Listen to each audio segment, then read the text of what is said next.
신구약 전체에 게시된 주 예수 그리스도에 관한 진리. 오늘 이제 예수 그리스도의 생애 이제 우리 네 번째 시간입니다. 자, 지난주에 우리가 전기 갈릴리 사역에 대해서 지금 살펴보기 시작했죠.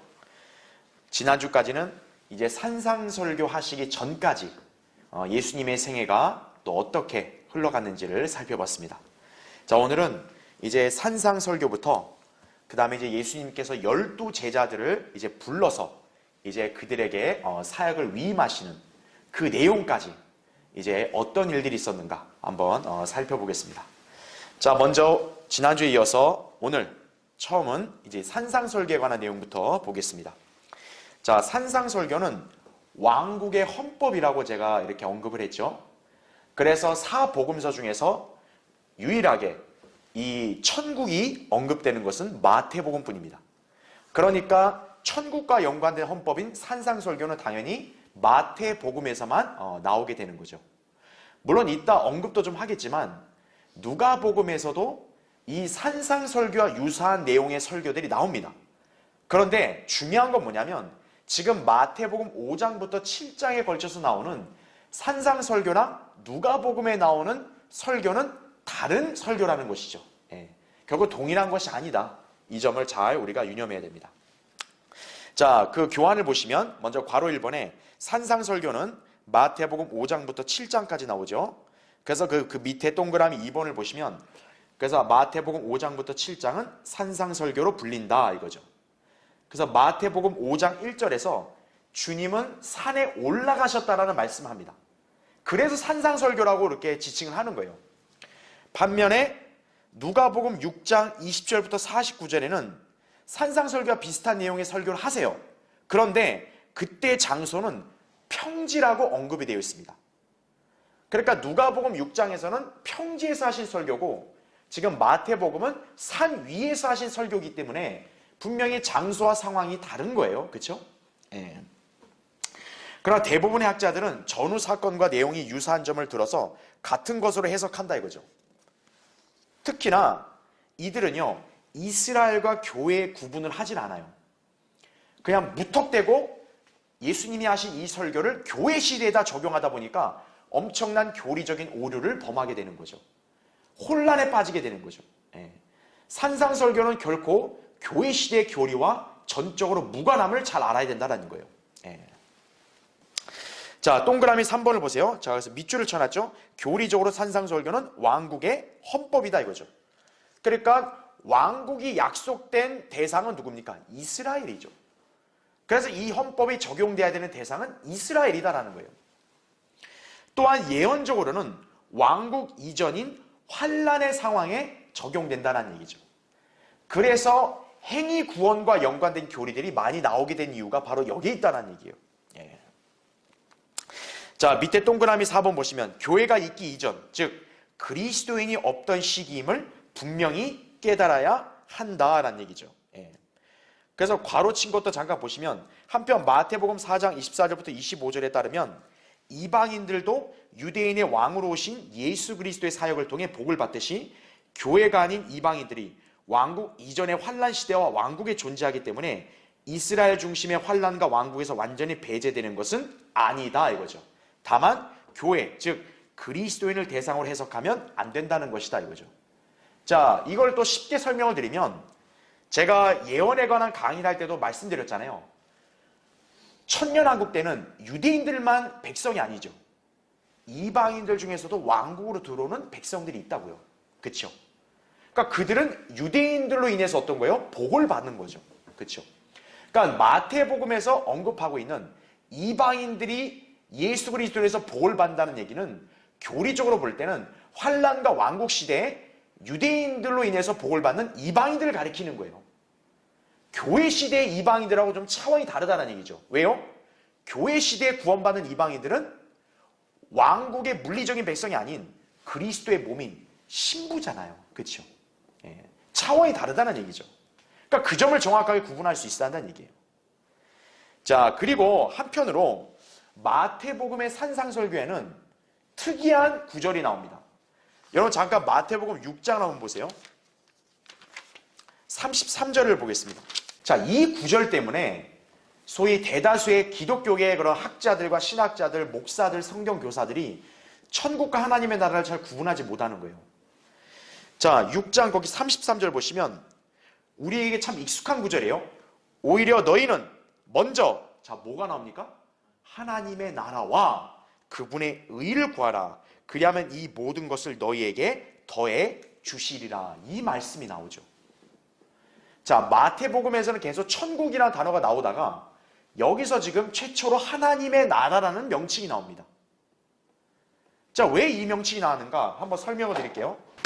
천국은 저번에도 제가 강의했다시피 물리적인 왕국이라고 말씀드렸죠.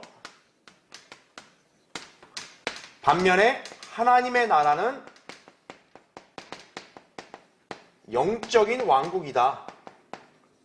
그래서 두 왕국은 서로 같은 게 아니다 이렇게 말씀을 드렸죠. 자, 그런데요, 신약 성경에서 하나님의 나라라는 용어가 맨 처음 등장하는 게 공교롭게도 천국과 연관된 산상설교의 문맥안에서 언급이 됩니다. 즉 예수님께서는 유대인들에게 천국을 가져오시면서 그 이전에 그들에게 먼저 하나님의 나라를 구하라고 말씀하세요.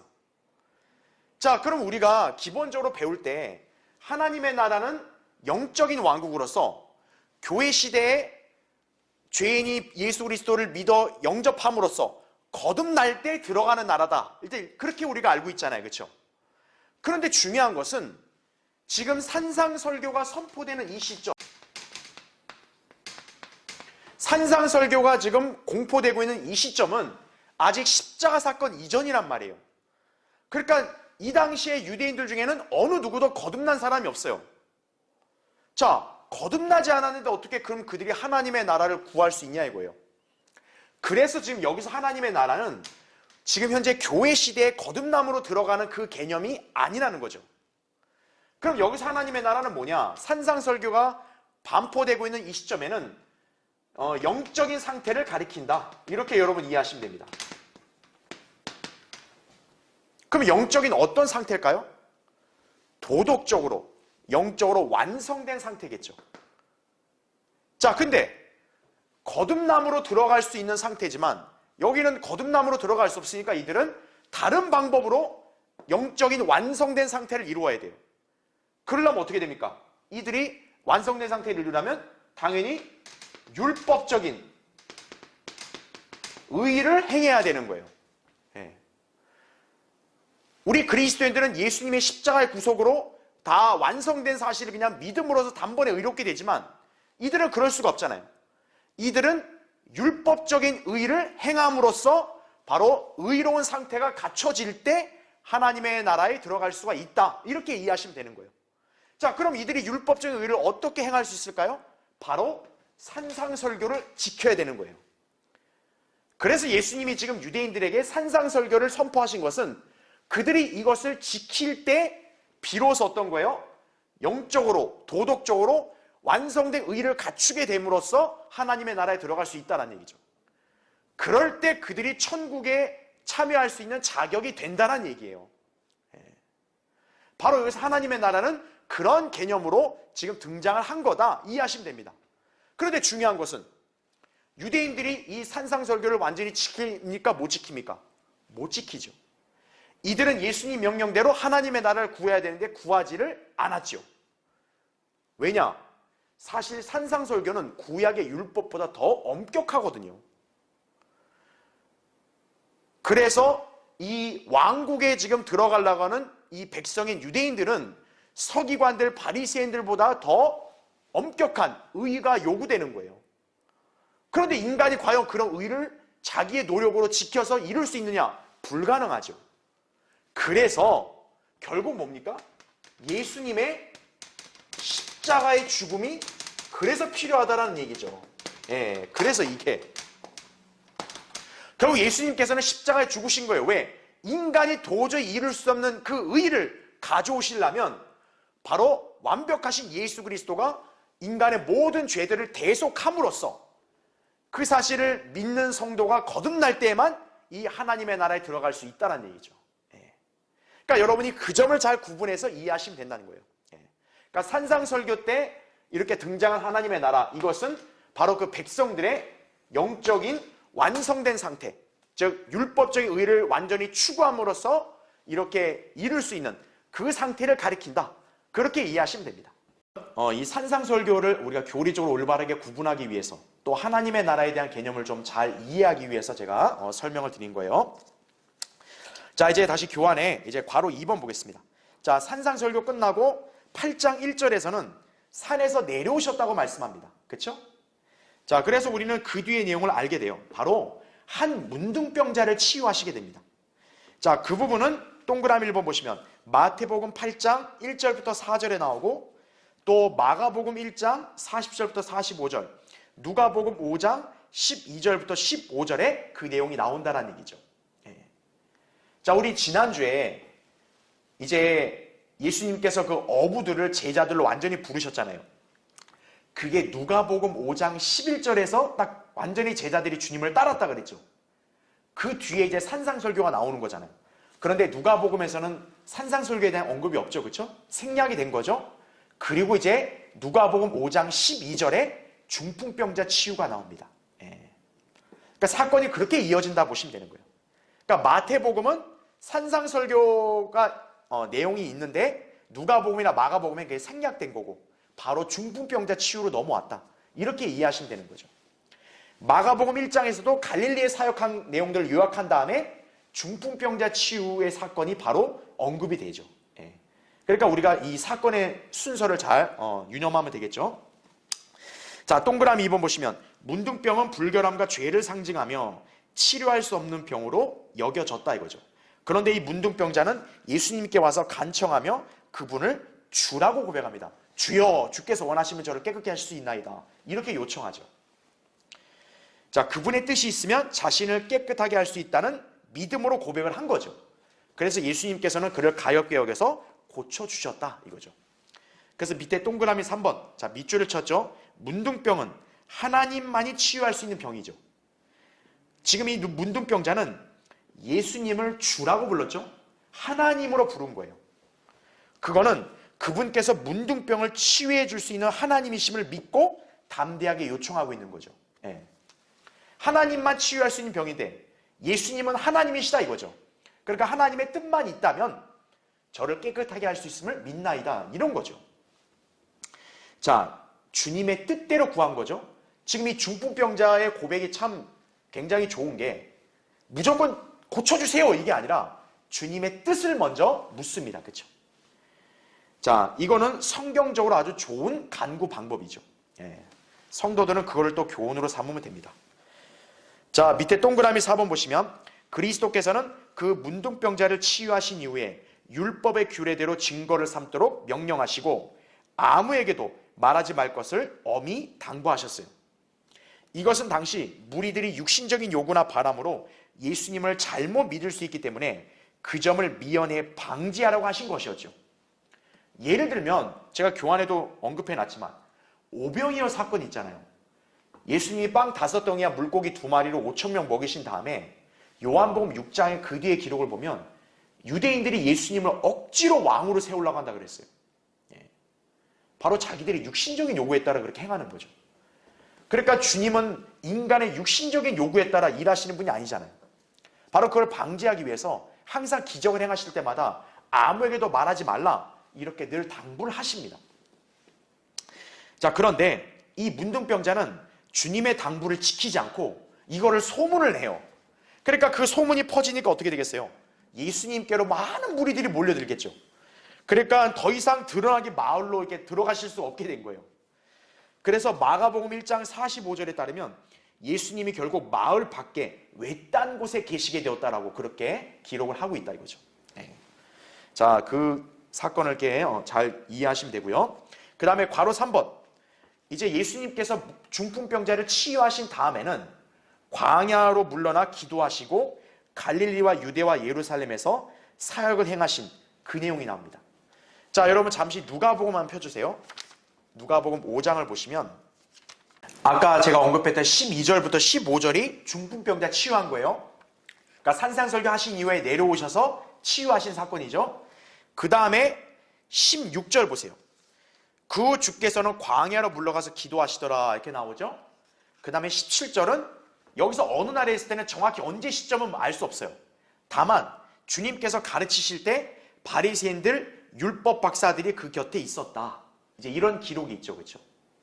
그러니까 예수님 당대에 주님께서 이제 사역을 하시고 기적들 행하실 때마다 유대인 종교 지도자들이 종종 그 사역 현장에 이렇게 함께 있었다라는 걸 우리 알 수 있는 거죠. 예. 또는 다른 사람들을 통해서 예수님이 행하신 기적들과 설교를 전해 들었던 거죠. 그렇죠? 예. 자, 그 다음 이제 밑에 18절 보세요. 자, 이제 18절은 이제 예수님께서 중풍병자 치유한 다음에 광야에서 기도하시고 또 어느 날 이제 가르치신 그 일이 있은 이후에 이제 있었던 기적을 또 기록하고 있다 이거죠. 자, 이것은 우리가 잘 아는 내용입니다. 바로 침상에 누워있는 중풍병자를 치유하신 사건이죠. 바로 이 중풍병자를 네 사람이 메고 오죠. 메고 왔는데 무리 때문에 들어갈 수 없으니까 어떻게 했어요? 지붕 위를 뚫고 환자를 내렸잖아요. 바로 그 사건입니다. 예. 자, 이제 교환은 다음 페이지 넘겨보시면요. 자, 이 부분에 대해서는 마태복음 9장 1절부터 8절에 기록되어 있고 마가복음은 이제 2장으로 넘어와서 바로 이 사건을 기록하고 있다 이거죠. 1절부터 12절까지. 예. 그래서 이제 교환을 보세요. 동그라미 2번. 마태복음 9장 1절은 주께서 배를 타고 건너가 자기 성읍에 도착하시니라 이렇게 말씀해요. 근데 마가복음 2장 1절에서는 며칠 후에 주께서 다시 카퍼나움으로 들어가셨는데 이렇게 기록을 합니다. 자, 두 기록을 비교해 보면 자, 카퍼나움을 예수님이 또 뭐라고 지칭하세요? 자기 성읍이다. 이렇게 말씀하죠. 예. 우리가 그런 비교를 통해서 카퍼나움이 예수님에겐 자기 성읍이었다. 이렇게 또 우리가 알 수 있는 거죠. 자, 동그라미 3번 내용은 우리가 잘 아는 내용이죠. 침상에 누운 채로 있는 중풍병자에게 예수님께서는 아들아 내 죄들이 용서받았다. 이렇게 말씀하셨죠. 바로 그분께서는 죄들을 용서하는 권세를 가진 것을 알려주신 거다라는 얘기죠. 자, 그 다음에 이제 괄호 5번 거기 보시면 이제 마태를 부르신 사건이 기록되어 있습니다. 예.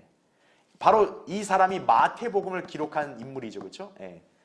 바로 그가 세리인 어떤 마태 또 알페오의 아들 레위라고 소개되는 바로 그 인물입니다.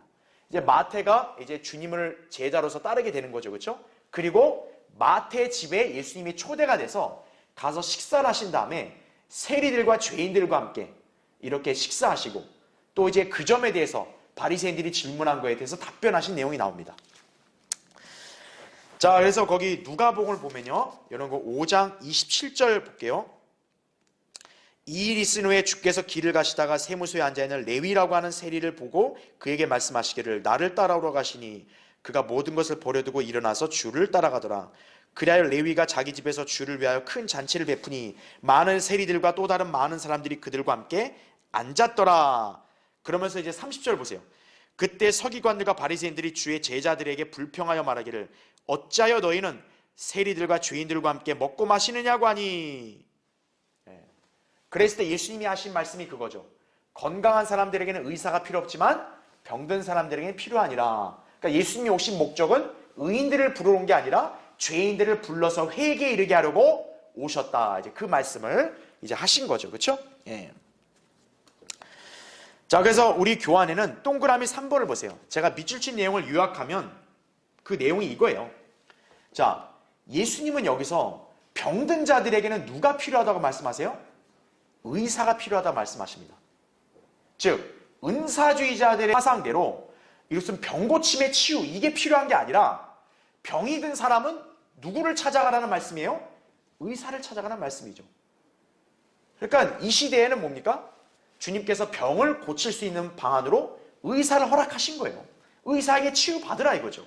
예. 그러니까 그 점을 우리가 잘 짚고 넘어가야 됩니다. 자, 그 다음에 동그라미 4번을 보세요. 자, 계속적으로 이어지는 말씀인데 이제 금식에 관한 질문을 합니다. 거기 5장 33절 보세요. 그들이 주께 말하기를 요한의 제자들은 바리새인들의 제자들과 마찬가지로 자주 금식하고 기도하는데 어찌하여 당신의 제자들은 먹고 마시기만 하나이까? 라고 하니 이거죠. 주께서 그들에게 말씀하시기를 너희는 신혼방의 아이들이 신랑과 함께 있는 동안 금식하게 할 수 있겠느냐? 그러나 신랑을 그들에게서 빼앗길 날들이 오리니 그러면 그날들에는 그들도 금식하리라고 하시니라. 이렇게 말씀하고 있죠. 자, 여기서 주님께서는 신혼방의 아이들에 대한 비유를 말씀하세요. 자, 잘 보세요.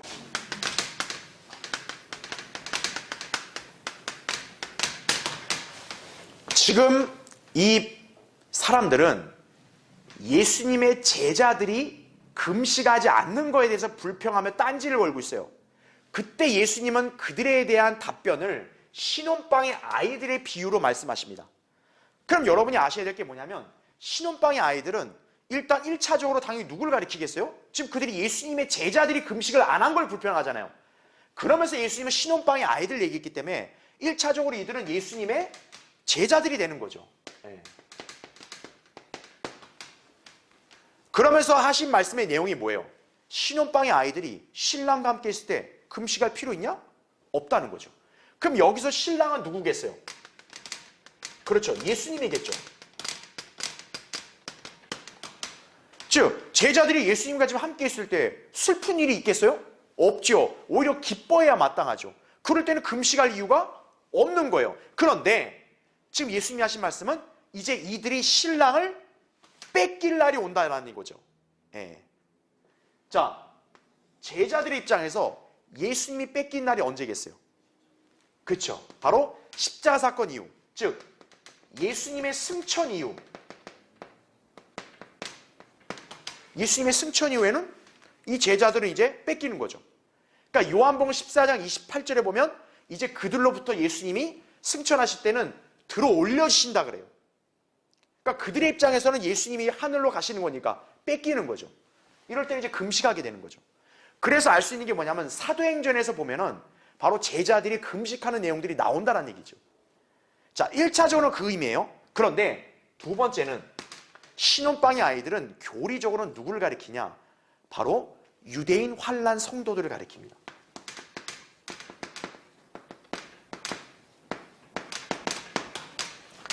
왜냐하면 이들이 이제 신랑을 뺏기니까 금식을 한다 그랬잖아요. 그러니까 이들에게는 슬픈 날이 있는 거죠. 바로 유대인들의 입장에서 언제가 슬프겠어요? 대환란 때 슬픈 거죠. 예. 왜냐하면 대환란 때는 그들은 지상에 덩그러니 있고 예수님께서는 신부인 교회랑 어떤 거예요? 하늘로 올라가셨으니까. 바로 유대인 환란 성도들을 가리킨다는 거죠. 이들이 마태복음 25장에 나오는 처녀들인 거죠. 예. 계시록 14장에 보면 동정들인 거죠. 그래서 우리가 알 수 있는 게 뭐냐면 처녀들은 교회예요, 아니에요? 교회가 아니에요. 왜? 교회는 신부, 처녀, 단수죠. 근데 이들은 처녀들, 복수란 말이죠. 예. 자, 그래서 우리가 알아야 될 게 뭐냐면 빼앗기다란 말은 그 뭐냐 이거죠. 빼앗기다. 이거를 대상의 측면으로 본다면 바로 이스라엘은 누구에게 뺏기는 거예요? 예수님을 교회에게 뺏기는 거죠. 예. 바로 예수님께서 교회와 함께 하늘로 올라가 버리시는 거죠. 그러니까 이 대상인 이스라엘 환란 성도들의 입장에서 볼 때는 예수님 뺏긴 거죠. 그렇죠? 그래서 경륜적으로 볼 때 뭡니까? 바로 이 시기는 대환란이다 이거죠. 예. 왜냐하면 교회 시대가 끝나야 이제 신랑이 신부를 데리고 올라가 버리고 지상의 이스라엘이 남게 되는 거니까. 바로 대환란 때는 이제 어떻게 되는 거예요? 이스라엘은 금식해야 돼, 안 해야 돼요? 금식해야죠. 왜요? 슬픈 고난이 이제 그들에게 임하니까. 그 부분을 우리가 잘 알아야 됩니다. 예. 제가 이제 그 교환 밑에 가, 나까지 설명을 다 하게 된 거예요. 그렇죠? 예. 그래서 거기 이제 다를 보면 빼앗긴다는 걸 대상의 측면으로 보면 이스라엘은 그들의 신랑을 교회, 신부에게 빼앗기게 되는 것인데 경륜상의 중대한 변화를 예고해 주는 것이라는 거죠. 그러니까 지금 여기 예수님께서 비유를 들 때는 세대주의적인 경륜, 바로 이 전환도 암시를 하신 거예요. 예. 이제 주님께서 이스라엘에 의해서 거부가 되시면은 이제 율법 시대가 끝나면 교회 시대가 오게 되는 거죠.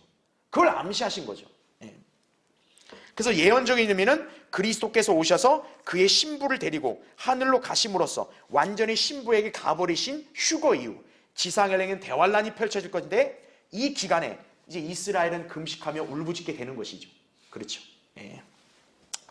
자, 그 다음에 여러분 누가복음 그 5장 36절부터 39절 보세요. 자, 예수님께서는 또 다른 비유를 말씀하세요. 주께서 또 비유로 그들에게 말씀하시기를 새 천조각을 낡은 옷에 대고 깁는 사람은 아무도 없나니 만일 그렇게 하면 새 것도 헤어진 것이 될 뿐만 아니라 새 것에서 자른 천조각과 낡은 옷도 어울리지 아니하느니라. 또 새 포도주를 낡은 가죽 부대에 붓는 사람은 아무도 없나니 만일 그렇게 하면 새 포도주가 그 가죽 부대를 터뜨려 포도주도 쏟아지고 가죽 부대도 망가지리라. 그러나 새 포도주는 새 가죽 부대에 부어야만 하나니 그리하면 둘 다 보존되느니라.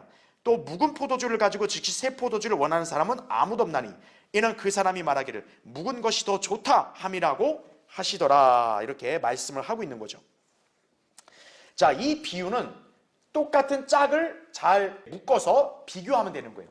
자, 지금 여기서 딱 두 개로 갈라지죠.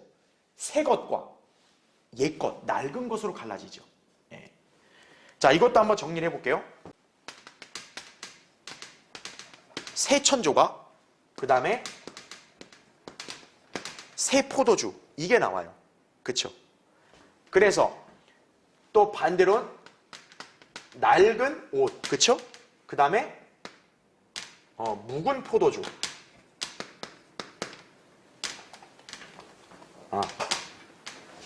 가죽 부대, 낡은, 그쵸? 자, 여기서 예수님께서 비유를 든 게 뭐냐면 새 천조각은 낡은 옷에 댈 수 있다 없다? 없다 이거죠. 새 포도주 낡은 가죽 부대에 부을 수 있다 없다? 없다는 거죠. 둘 다 어디요? 새 옷이에요. 새 가죽 부대예요. 자, 그러면 한번 우리가 이 비유를 성경적 의미로 한번 해석해 보자고요. 자, 일단 포도주부터 볼게요. 새 포도주. 이것은 성령의 모형 중에 하나입니다.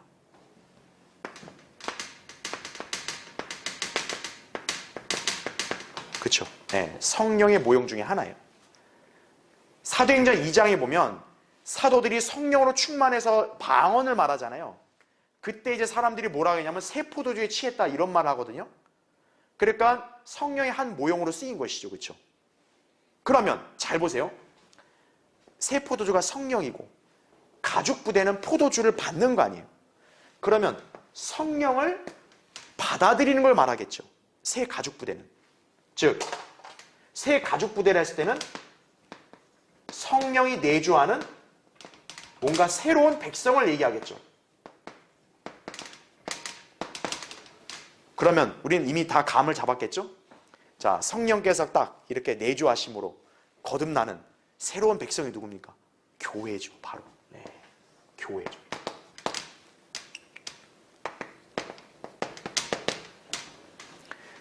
그렇게 볼 때 낡은 가죽 부대는 어울리지 않는다 그랬어요. 이 낡은 가죽 부대는 바로 율법 시대 유대인들을 가리키겠죠. 네.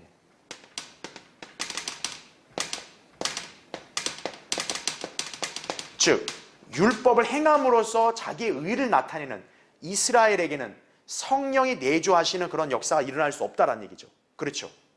성령이 내주하려면 어떻게 해야 돼요? 그 사람의 영이 거듭나야 됩니다. 즉, 거듭남의 역사가 일어나야 성령이 내주할 수 있는 거죠. 바로 그 점을 얘기한 거예요. 그러면 우리가 여기서 볼 때 뭡니까? 새 천조각, 새 포도주 다 뭔가 경륜상의 변화를 암시해주는 비유구나 이렇게 이해하시면 되는 거예요. 그러니까 지금 구약의 율법 아래에 있는 이스라엘에게는 뭔가 이렇게 성령이 내주할 수 있는 상태가 되질 않는다는 얘기죠. 결국 주님께서 이 비유를 말씀하신 것은 이제 곧 이제 새로운 경륜의 변화가 올 거다라는 얘기죠. 바로 이 점을 암시해 준 거죠. 근데 중요한 거는 그 당시 유대인들은 이 비유를 알아듣지를 못하죠. 그렇죠? 왜냐하면 그들에게는 아직 조명이 비춰지지 않았기 때문에 그런 거죠. 그렇죠? 자, 다음 페이지 넘어오시면 그래서 맨 위에 달을 보면 이 비유는 예수 그리스도의 죽음과 부활 이전의 사역 또 그 이후의 사역의 차이점을 설명하고 있는 것이다라는 거죠. 예수님께서는 그리스도의 몸이 다가오는 것에 대해서 유대인 청중들에게 언급하셨으나 아직까지는 이 진리가 그들에게 온전히 닫혀 있었다는 얘기죠. 자, 보세요. 한편 예수님께서 이 말씀을 하시기에 앞서 침례인 요한의 제자들이 질문했다는 것은 매우 의미심장하다는 거죠. 마태복음 9장 14절에 보면 이 똑같은 사건에 대해서는 이렇게 기록을 해요. 침례인 요한의 제자들이 예수님에게 질문을 한 거예요. 예. 그래서 예수님께서는 바로 이 경륜의 변화를 예고하는 이 비유를 말씀하신 거란 거죠. 그러니까 경륜의 변화에 대한 비유를 말씀하시기 전에 바로 그 말씀을 이끌도록 질문한 대상이 하필 침례인 요한의 제자들이. 왜일까요? 침례인 요한은 율법 시대의 끝이 마지막 인물이기 때문에 그런 거죠. 이제 침례인 요한 이후부터 이제 새로운 세대가 나타나는 거죠. 누가복음 16장 16절에 바로 그 말씀이 있다는 거죠. 그러므로 이 비유는 세대를 구분하는 것이다라는 거죠. 자, 이 비유를 이제 전기 갈릴리 사역 기간에 말씀하셨다. 이렇게 이해하시면 되고요. 자, 그 다음에 이제 괄호 6번을 보세요. 자, 이 일이 있은 다음에 어떤 일이 또 있었냐면 베데스다 연못에서 38년 된 병자를 치유하십니다. 자, 이 사건은 사복음서 중에 유독 어디에만 기록되어 있어요? 요한복음에 기록되어 있어요. 자, 그럼 제가 전에도 언급했죠. 요한복음은 갈릴리 사역에 대한 내용들은 대다수 없고 다 유대와 예루살렘에 예수님이 가셨을 때 있었던 일들을 기록했다 그랬죠. 바로 이 38년 된 병자도 예수님이 어디에 갔을 때 있었던 일인 거예요? 예루살렘에 갈 때 있었던 일인 거예요. 왜 갔을까요? 바로 무슨 명절이 있어서? 유월절이 있었기 때문에. 자, 요한복음 5장 한번 펴보세요. 자, 요한복음 5장에 보면 2일 후에 유대인의 명절이 있어 예수께서 예루살렘으로 올라가시니라 이 말씀하죠. 여기서도 이제 유대인의 명절이라 했지만 사실 이건 유월절이라 보는 게 적합하다라는 얘기죠. 이건 제가 예전에도 한번 그 이유를 설명한 적이 있어요. 자, 그러니까 예수님께서 예루살렘에 올라가셨을 때 이 일이 있었다는 얘기죠. 그럼 여러분은 이제 어떻게 구분하시면 돼요? 아, 예수님이 마태의 집에 초대가 돼서 가서 이제 이런 비유들을 말씀하신 그 이후에 이제 전기 갈릴리 사역에서 1년의 기간이 끝났구나. 이렇게 보시면 되는 거예요. 왜? 6월절은 1년에 한 번 있는 거잖아요. 그렇죠? 그러니까 예수님이 지금 6월절이 됐기 때문에 예루살렘으로 오신 거 아니에요. 그러니까 전기 갈릴리 사역이 예수님 공생애 중에 2년의 기간이라면 그 중에 1년이 끝나고 바로 예루살렘 왔을 때 38년 된 병자를 고치셨구나. 이렇게 여러분 순서를 잡으시면 되는 거예요. 자, 그래서 동그라미 2번에 바로 그 내용이 나오는 거죠. 그래서 두 번째 줄 보면 요한복음은 전기 갈릴리 사역의 시작, 그게 4장 43절부터 45절에 나왔죠. 간략하게. 그리고 갈릴리에서의 두 번째 기적, 귀족의 아들을 치유하신 것, 46절부터 54절, 그것을 기록한 이후에는 더 이상 갈릴리 사역의 언급이 없죠. 생략됐죠. 그거는 마태나 마가 누가에만 나왔죠. 그렇죠? 그리고 1년 정도 시간이 지난 후에 이제 예수님이 명절을 지키기 위해서 예루살렘에 올라가셨을 때 바로 이 38년 된 병자를 만나시게 된 거다. 이제 그렇게 이해하시면 되는 거죠. 자, 동그라미 3번을 보세요. 예수 그리스도께서 이 38년 된 병자를 치유하셨죠. 그렇죠? 그런데 요한복음 5장에서 주된 논점이 뭐냐? 예수님이 안식일에 이 병자를 치유하신 거예요. 그래서 이때부터는 안식일에 대해서 유대인들이 예수님께 자꾸 딴지를 걸어요. 바로 그 딴지를 건 서막이 지금 5장에 나온다. 이렇게 보시면 되는 거예요. 그래서 유대인들은 예수님을 박해하고 죽이려고까지 합니다. 5장 16절에 그 내용이 나와요. 자, 그런데 예수님께서 그들에게 5장 17절에 이렇게 말씀하세요. 나의 아버지께서 지금까지 일하시니 나도 일하노라. 이렇게 말씀하십니다. 즉, 안식일은 너희들의 입장에서는 쉬는 거지만 아버지 하나님은 안식일에 구애받는 분이 아니죠. 안식일에도 아버지 하나님은 일을 하시죠. 그러니까 예수님도 아버지가 일하니까 나도 일한다. 이렇게 말씀하는 거예요. 그러니까 예수님께서 안식일에 병자를 치유하신 것은 불법이 아니라는 거죠. 합당하다라고 지금 답변하신 거예요. 근데 동그라미 4번 보세요. 그런데 유대인들은 더욱 예수님을 죽이려고 했어요. 자, 왜 그러냐? 여러분 거기 5장 18절을 보세요. 그 이유가 선명하게 나옵니다. 그러므로 유대인들이 그를 더욱 죽이려고 하니 이는 그가 안식일을 범했을 뿐만 아니라 하나님을 자기의 아버지라고 말함으로써 자신을 하나님과 어떻게 여겼다고요? 동등하게 여기기 때문이라는 거죠. 즉 유대인들의 관점에서는 예수님은 신성 모독의 죄를 저질렀기 때문에 우린 돌로 쳐 죽이려 한다. 지금 이거예요. 예. 자, 동그라미 4번에 계속 밑줄 친 거 보세요. 그러나 요한복음 5장 후반부에는 예수님께서 아버지와 아들이 동일하며 하나님이심을 여러 증거들을 통해 말씀하심으로써 자신이 하나님이심을 계속 입증하십니다. 예. 그래서 일단 읽지는 않겠지만 19절부터 30절까지 계속 보면요, 예수님은 아버지와 아들의 관계를 통해서 바로 그분이 아버지 하나님과 동일하다는 점을 계속 강조하세요. 예.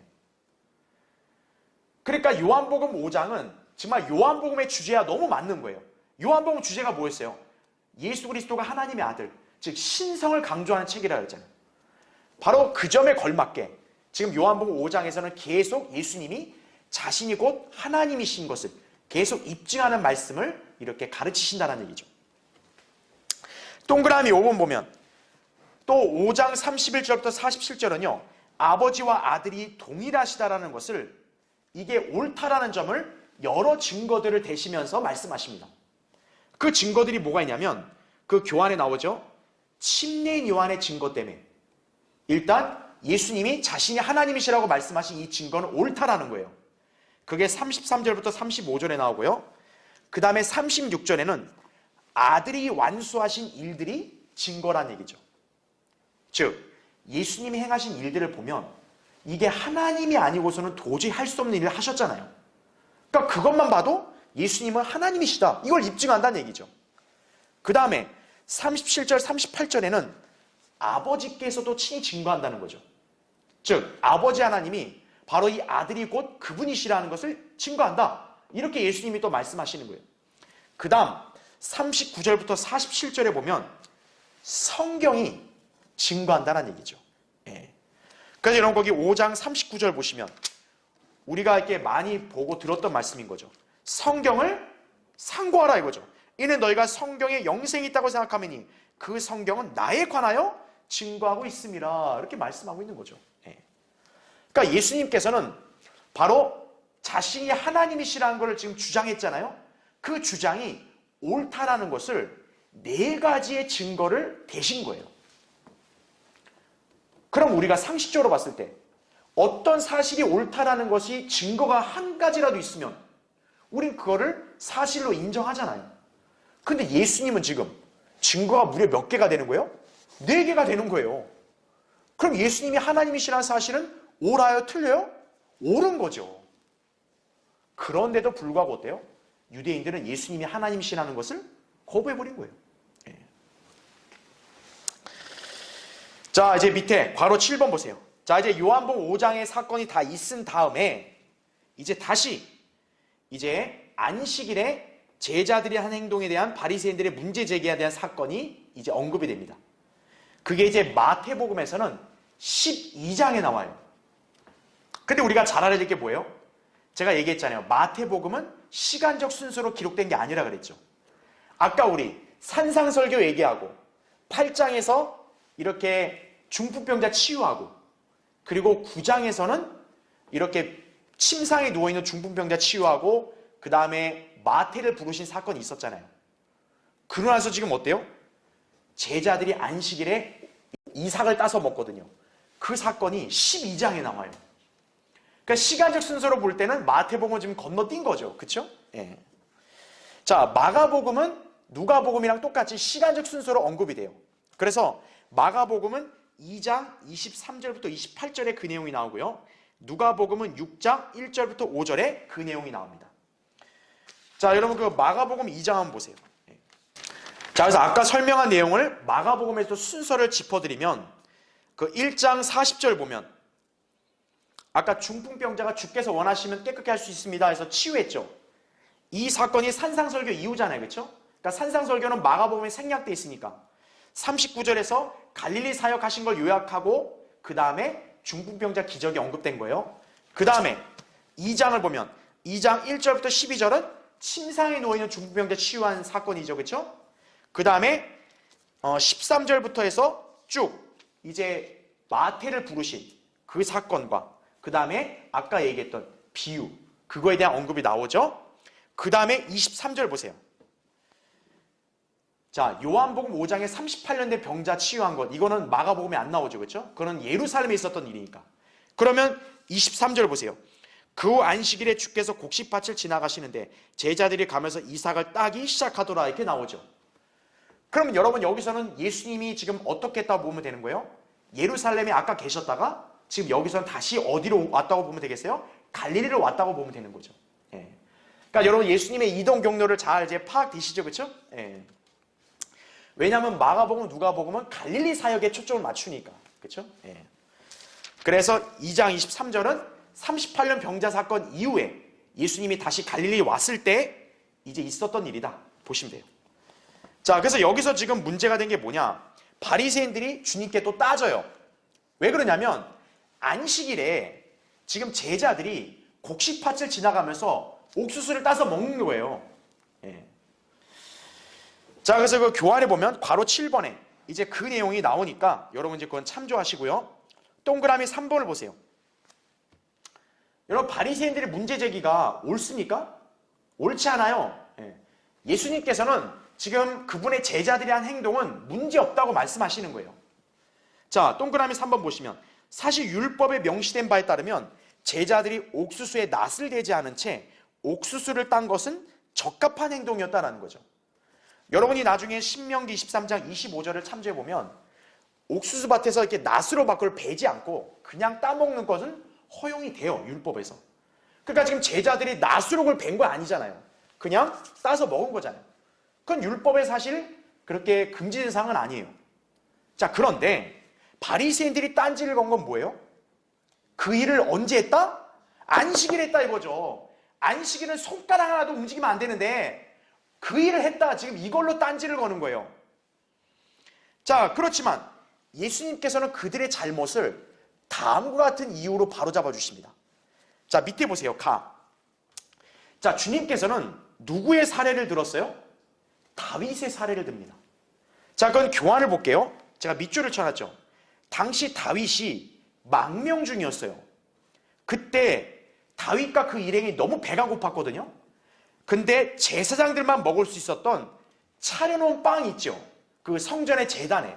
그 빵을 먹었어요, 다윗과 그 일행이. 그게 사무엘상 21장 1절부터 6절에 나옵니다.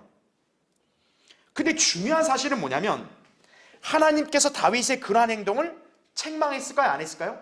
책망 안 했어요. 왜요? 다윗은 누구의 예표니까? 예수 그리스도의 예표니까. 원래 제사장들만 그 빵을 먹을 수 있는 건데, 근데 지금 다윗이 그걸 먹었다. 다윗도 제사장의 직분을 가진 거죠. 왜냐하면 실제로 다윗이 후반부에 하나님께 제단을 쌓고 제사를 드리잖아요. 그렇죠? 그러니까 다윗은 예수님의 예표이기 때문에 그 먹은 거에 대해서는 하나님 책망 안 했어요. 그리고 그 일행들이 먹은 것도 책망을 안 했어요. 자, 다윗이 거룩한 빵을 먹은 것이 잘못이 없었다고 하나님께서 여겨주시는 거죠. 자, 그럼 하물며 예수님은 다윗보다 어때요? 더 위대한 분 아니에요? 그럼 예수님과 그 일행이 이거 먹은 거에 대해서 문제 있어요? 문제 없다는 거죠. 자, 그 다음 나를 보세요. 또한 민수기 29장 32절에는 제사장들에 의해서 안식일이 깨지는 것을 보게 됩니다. 그게 뭐냐면, 자, 제사장들이 매일의 제사를 드려요. 일주일 내내. 그러면 제사장들은 일주일 내내, 자, 그 다음 페이지 보세요. 빵을 먹게 되겠죠. 그럼 중요한 거, 안식일이잖아요, 그렇죠? 근데 제사장들은 일주일 내내 제사를 드리면서 결국 빵을 먹어야 되잖아요. 그러면 안식일에도 어때요? 제사장들은 빵을 먹는 거예요. 자, 성전 안에서 제사장들은 안식일을 어떻게 하고 있어요? 안 지키잖아요. 범하고 있잖아요. 그게 마태복음 12장 5절에 근거한 말씀인 거예요. 왜 그럴까요? 안식일이 중요한 게 아니라 뭐가 더 중요하다? 성전이 중요하다는 거죠.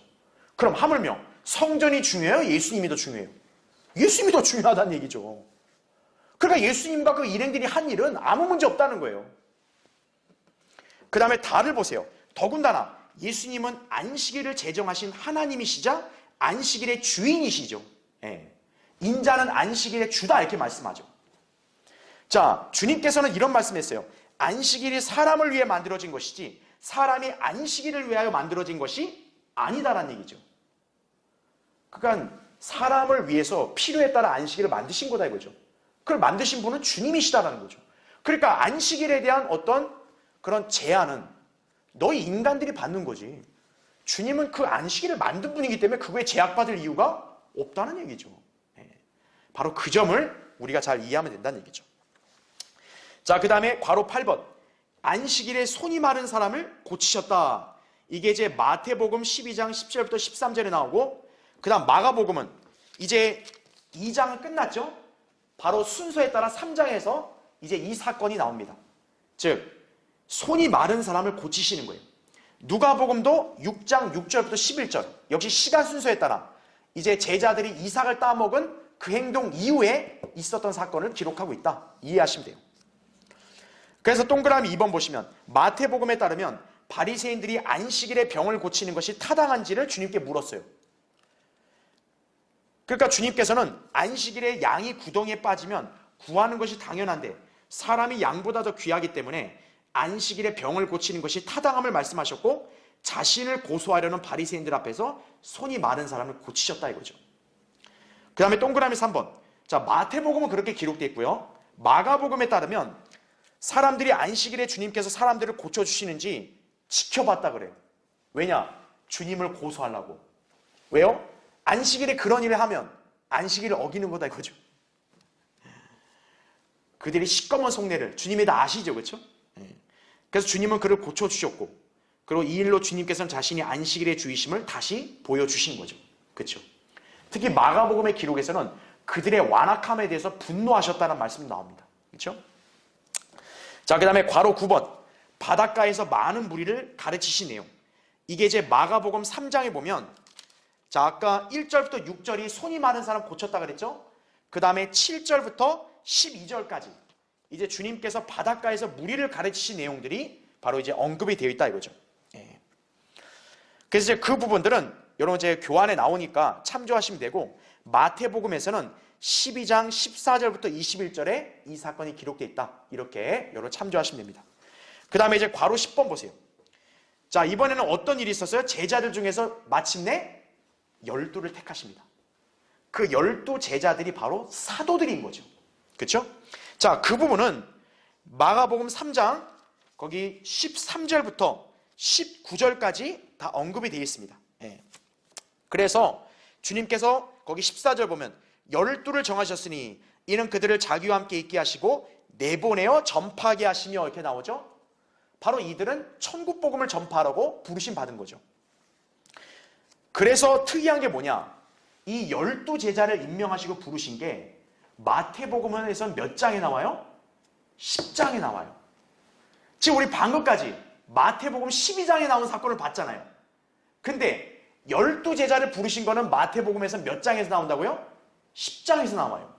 시간적 순서로 보면 거꾸로 돼 있죠, 마태복음은. 그게 왜냐하면 마태복음의 기록 특성 때문에 그렇다. 그거 우리가 살펴봤죠, 그렇죠? 예. 자, 누가복음 6장 12절부터 16절에 보면은 거기 동그라미 2번에 나옵니다. 주님께서 제자들을 선택하신 장소는 어디였다고요? 산이었다는 거예요, 산. 그래서 거기 6장 12절 13절 이렇게 나옵니다. 그 무렵 주께서 기도하러 산에 올라가셨는데 제자들을 부르시어 그들 중에서 12를 택하시고 그들을 또한, 자, 뭐라고 부르셨다고요? 사도라고 부르셨다. 사도. 그러니까 누가복음 6장에서는 이 12 제자들이 곧 사도라고 이렇게 지칭이 된 거죠. 그렇죠? 그 다음에 괄호 11번. 12를 택하신 이후에 산에서 내려오셔서 평지에서 가르치셨다. 자, 이거는 누가복음에만 나옵니다. 그러니까 마가복음에도 이 기록은 없어요. 근데 누가복음 6장 17절부터 49절에 보면 평지에서 하신 예수님의 설교가 나옵니다. 그러니까 이거는 12 제자 부른 이후에 하신 설교다. 이렇게 이해하시면 돼요. 그래서 여러분 거기 교환의 동그라미 2번 보세요. 산에서 내려와 평지에 서시니 제자들의 무리와 유대와 예루살렘과 투로와 시돈의 해안에서 온 백성들의 큰 무리가 주의 말씀도 듣고 병도 고침을 받기 위해서 왔으며 더러운 영들로 말미암아 괴로움을 당하는 사람들도 고침을 받았다. 특히 온 무리가 주님을 만지려고 애썼는데 그 이유는 주님의 능력이 나가서 그들을 치유했기 때문이다 이거죠. 그래서 밑에 동그라미 3번 보세요. 주님께서 평지에서 행하신 사역의 연속으로 곧바로 그곳에서 설교하셨다라는 거죠. 그래서 누가복음 6장 20절부터 49절을 보면 산상설교의 내용과 겹치는 유사한 부분이 나와요. 근데 제가 아까 말했죠? 그건 산상설교가 아니라고요. 왜? 누가복음 6장에서는 평지에서 설교하셨다 했기 때문에. 장소가 달라요. 시간도 달라요. 그렇죠? 특히나 이 평지의 설교는 12제자를 임명하신 이유라는 얘기죠. 그러니까 우리는 이 점을 잘 구분할 수 있어야 된다. 이렇게 이해하시면 되겠습니다. 자, 그 이후에 있었던 일들에 대해서는 우리가 다음 시간에 또 계속 살펴보도록 하겠습니다.